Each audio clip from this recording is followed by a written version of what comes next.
वार्तालाप शुरू हो चुका है। In Pakistan's capacity as the 13th summit chair, it is my honor to formally open the 14th Summit of Economic Cooperation Organization. I extend warm welcome and cordial greetings to all the participating leaders. I want to especially appreciate President Erdogan's initiative in organizing this virtual summit. Convening the summit in these difficult times is a reflection of collective commitment to ECO. We commend Secretary General Hadi Suleimanpur for ably leading the organization work. Pakistan congratulates Turkmenistan as the next ECO chair. But I especially want to congratulate President Ilham Aliyev on successful liberation of Azerbaijan's occupied territories. Excellencies, in 2017 we celebrated the Silver Jubilee of expansion of ECO membership and adopted the landmark ECO Vision 2025 and the Islamabad Declaration.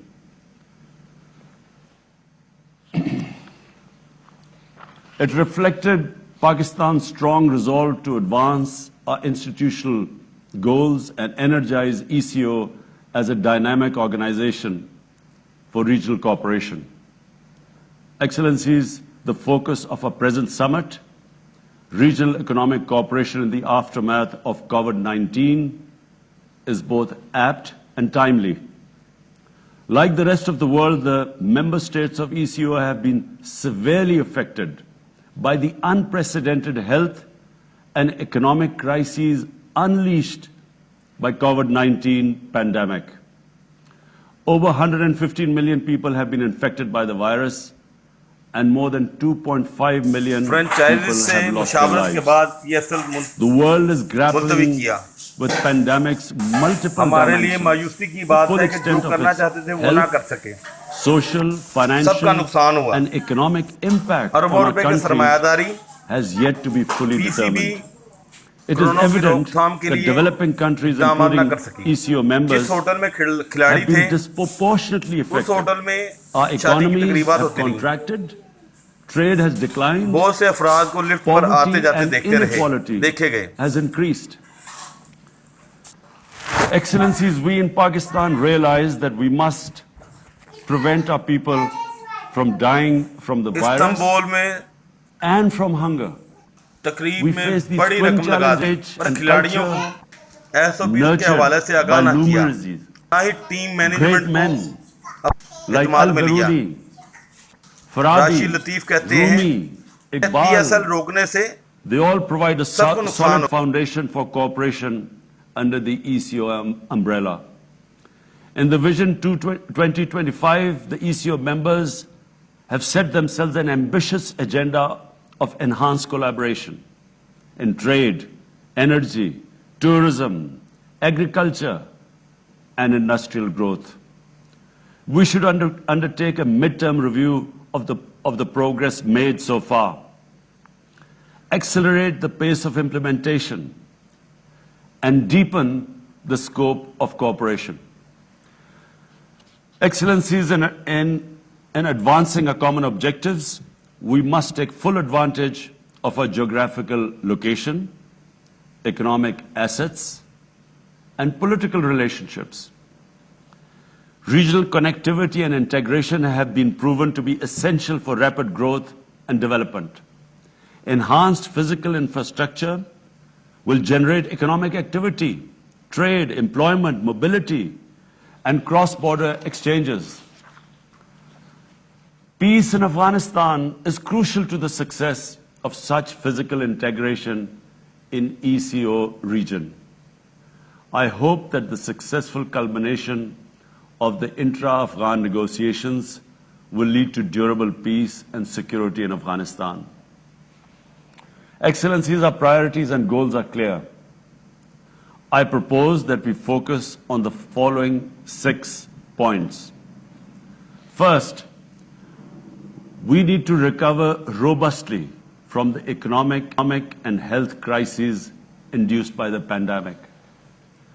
We must mobilize the national and international resources required for this purpose. I request ECO's support for my five-point agenda, which I mentioned earlier. Second, we must adopt a plan to build resilient healthcare systems to respond to such crises in the future. We must possess the capacity to produce the medical equipment and medicines essential to respond to chronic and infectious diseases. Third, we must develop an integrated transport network to facilitate both intra-ECO trade and serve as a pathway for trade between the major economies to the east and west, north and south. The Istanbul-Tehran-Islamabad commercial cargo train and proposed Uzbekistan-Afghanistan railway links are important regional connectivity projects. In addition, linking CPEC with Afghanistan and beyond is vital. Fourth, we must implement the cross-border projects already agreed under the ECO members, including TAPI, gas pipeline, and the CASA 1000, establishing an ECO investment agency and organizing an annual ECO investment fair where investment-ready projects could be presented to ECO and global investors are ideas that can be explored. Fifth, studies indicate that our mutual trade, which is just 8% of our total trade, it's just 8% of our total trade. This could be expanded tenfold. Enhanced transport links will help, but we should promote conscious measures for trade promotion, simplify border procedures, establish intra-regional institutional linkages, reinforce existing regional mechanisms like ECO Trade Development Bank, operationalize ECO Trade Agreement, and develop new initiatives like the Clearing Union. Sixth, to remain competitive, we must promote knowledge-based economies. And this needs that we enhance expenditures on research and development and focus on rapid digitalization, especially extension of broadband to all parts of our countries. The ECO, as envisaged in the Vision 2025, should engage in dialogues with other regional and international organizations. We could emulate some of the successful models of cooperation in the EU, ASEAN, and African Union.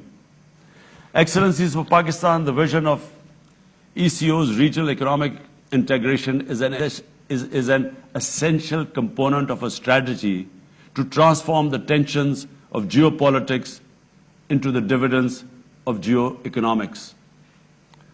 I would like to conclude by reaffirming Pakistan's abiding commitment to ECO, to the founding principles of the Treaty of Izmir, and to the full implementation of ECO Vision 2025. Excellencies, as per the rules, procedures of the ECO, I now propose election of President Recep Tayyip Erdogan as the chair of the 14th summit. I congratulate His Excellency Recep Tayyip Erdogan, President of the Republic of Turkey, on his election and give him the floor to carry the summit forward.